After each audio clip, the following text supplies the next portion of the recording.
مافی چارەنووس دەکاتە مافی دەسەڵاتداری، مافی دامەزراندنی دەوڵەت، مافی سربەخۆیی و مافی جیابوونەوە لەو کاتەدا کە گەلەکە بڕیاری لێ بدات.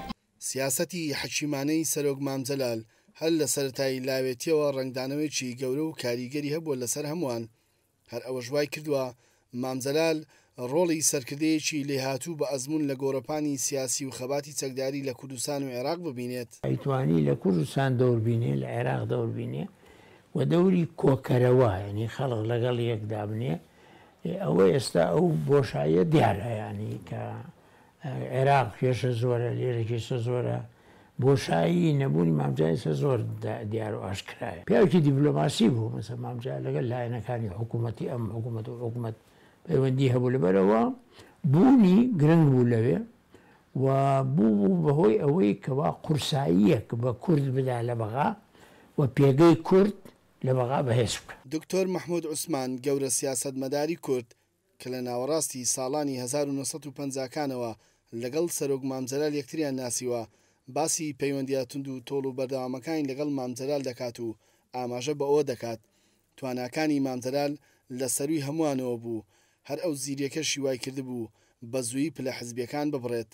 ئەنی من لە پەنجاکانەوە سەرۆک مامجەلال ناسیوە، چکە وەختە لێی چێتی قوتابیان ئیشمانە کرد، چێتی قوتابیان کوردستان، لە پاشا لە پارتیش وەختە پارتی هەبوو شوێ هەبوو، ینی ئیتر زۆر نزیک بووین لە هەموو ڕوویەکەوە.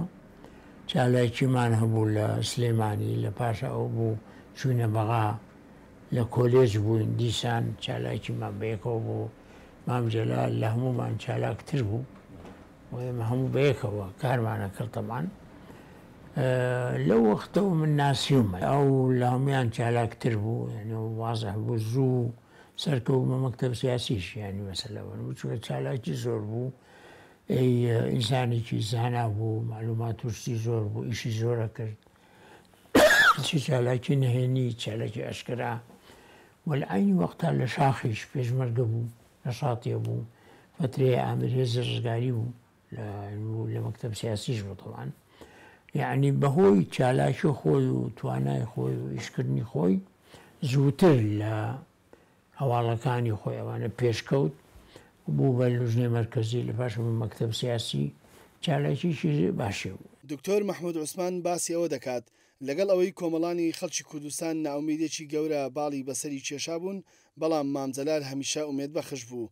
خاوەنورەیەکی بەرز بوو. یەکێ لە سیفاتە موهیمەکانیەوە بوو، لە ناخۆشترین زەرفە بەهیمەت بوو، گەشبین بوو، یعنی ئەوی لەگەڵی وایە معنویاتی بەرزە کردەوە، یعنی هین نابوو تووشی بێ ئومێدی و ئەوانە. لە دوای پرۆسەی ئازادی عێراق و بوونی بە سەرۆککۆماری عێراق، مامجەلال لە سەرۆککۆماری گەورەتر بوو، چونکە سەرجەم لایەنەکان ڕێزیان لە مام دەگرت و لە قسەکانی دەرنەدەچوون. مامجەلال ڕاستە سەرۆککۆمار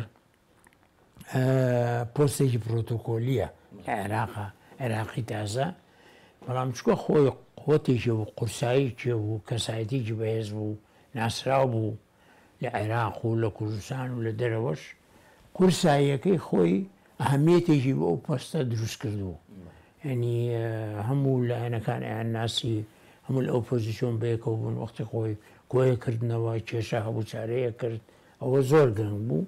لە کوردستانیش چونکە پەیوەندی باش بوو لەگەڵ کاک مەسعود، نەبوونی ئەو کێشەکانی زیاتر کردووە، توانای حەل کۆ نابنەوە، ینی خەڵکەکە لەگەڵ یەکتر زمانی ئەوانە بوو، ینی مەسەن کۆ بوو، مەسەن یەکێتی باردی ژێشیانە بوو، ئەگەر نەشکرایە خۆی هەڵەسا هات حەلیە کرد. مەقسەدم ینی ئەوە هەیە، ئەو دیارە، ئەو شوێنە لە بەغاژ عینیشی چونکە پەیوەندی لەگەڵ هەموو لایەن عێراقیەکان هەبوو، ئاسانتر بوو بتوانێ هەلیان بۆ بکە. ئێستا ئەو هەموو کێشەی لەبەینی ئەمریکا و ئێران هەیە، کێشەی گەورەیە لە عێراق، ئێو لەگە ئێرانیش علاقەی باش بۆ ئەمریکاش علاقەی بۆ جار ئەیدوانی وەکو سەرۆک کۆماریش بێژگە لە وەکو شەخصیش لەگەڵ ئەو دەوڵەتانەش پەیوەندی هەبێ و شتیوە، ئینی بتوانێ چارەسەرێ بدۆزێتەوە.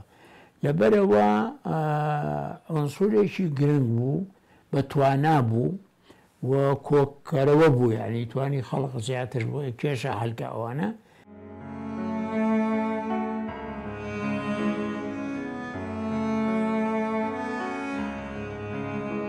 هەمووتان بە براو ئەم خەباتێری خۆم دەدانم خۆمش ئیابتان. سەرۆک مامزەلال لە سەرەتای لاوێتی تێکەڵ بە سیاست دەبێت بەهۆی ئەو زیرەکی و لێهاتی و توانایی کە لە سیاست هەیبووە هەرزوو دەبێتە ئەستێرەیەکی درەوشاوی نێوخەبات و مێژووی کورد.